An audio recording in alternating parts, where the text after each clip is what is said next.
Okay, let's talk about the 2022-2023 GMEA All-State Middle School Timpani etude. So we've got C and F, so you've got a fourth to tune to.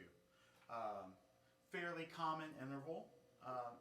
It happens to be C and F, so these are pretty high on the drums. So you want to make sure when you're tuning up that you're going towards the top. Every set of timpani is going to be different as far as the range of the drums, just based on how much the head is stretched out or what the tuning is on the drum. So you're not really going to know what that is and exactly how high or low it is on the drum until you get to the actual drums at the audition. It's going to be different than your school drums. But C and F typically are pretty high up on the range. So you're going to want to go fairly high up on the drum. One thing I like to do, you can get your pitch. Typically you get it from a bell kit or a marimba, whatever's nearby at the audition. For the sake of easiness right now, I'm just going to use a digital app. So I got my C. What I like to do is I like to hum the C.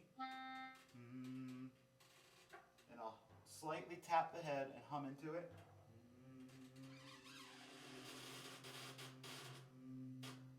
And when I hit the C, it hums back.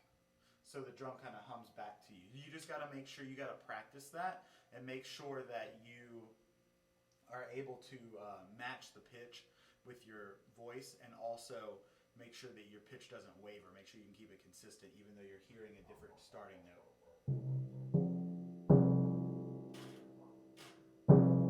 So we've got our fourth, we've got C and F. So tempo's 130, so brisk, but not too fast, okay? I want to cut off, so first off, it doesn't give you a dynamic at the beginning. I'm going to assume forte, just based on the rest of the etude. I'm going to assume that it's forte.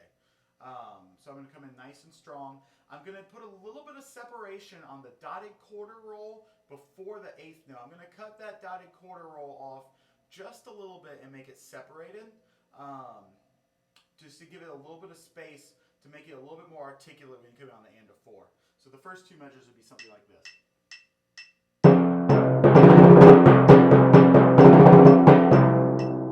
So you hear it's just a little bit of space there. Note that measure 3 starts on the left. Okay, and then same rhythm essentially for those two bars. Measure 4 obviously ends in a quarter note, but you've got 1 and a 2 and 3 and 4 and 1 and a 2 and 3 and 4. Okay, it's super important on timpani to make sure that you're not playing one drum louder than the other. So when you switch, make sure you do not go right. It's super easy to put extra pressure and extra sound into the drum that you're moving to. So make sure you keep it nice and even. Okay, and make sure that you're not overpowering with one drum or the other. Next phrase is exactly the same, but piano. So make sure you're nice and soft there, using our wrists, okay? Making sure that we're obeying the sticking that's written for you. They give you all the important stickings in this etude, so you want to make sure that those are the stickings that you use. There's no reason to try and reinvent the wheel on this. You can go ahead and just use the stickings that they give you. Those are the best stickings. Okay. Back to forte at measure 7.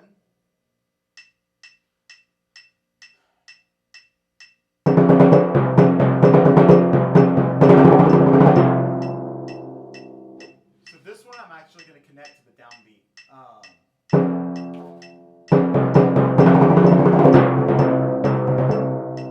Just for musical purposes, go ahead and take that roll all the way to the downbeat. Then that beginning of line 3 starts on the left. So there's a number of different ways you can stick that measure. This is line 3, measure 2. I like right hand lead.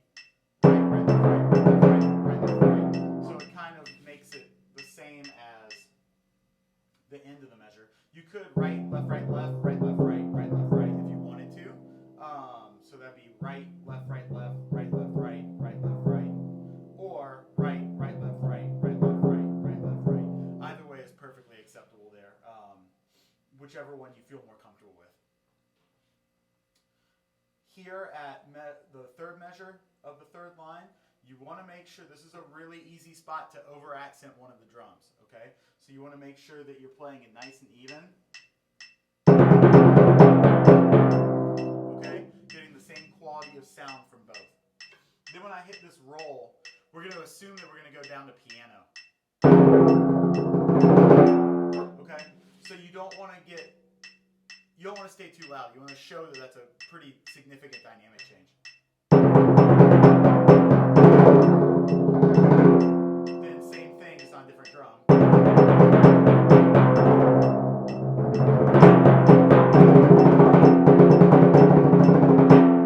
Here, some interesting sticking. Right, left, right, left, right, left, right, left, right, left, right, left. So that last roll there is going to start on the left. Make sure you poke out the accents. This is one spot where you can overplay. Well, not overplay, but emphasize one drum. So this is the second to last measure of the fourth line. So I can pop that out just a little bit. Last line, just obeying our sticking. Making sure that that dotted 8th to 16th figure, that is not a triplet figure. It's super tempting to go 1, triplet 1, triplet 1.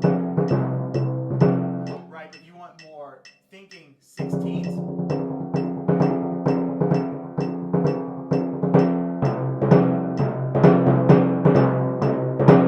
Right, so it's a little bit tighter of a rhythm there than just like wanting to tripletize it. You got to think 1, 2, a 3, 4, a 1, and 2, a 3, 4, a 1. Cool. Last two measures.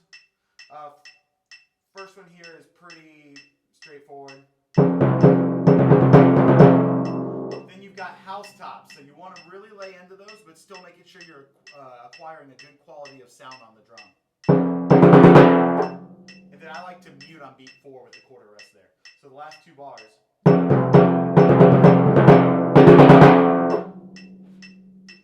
Mute on beat 4. That's about it. This is a fun etude to play. It's pretty straightforward, but it packs a lot of musical punch in it. So if you do the right things and really exaggerate your dynamics, then you're going to be in really good shape. Hope this helps.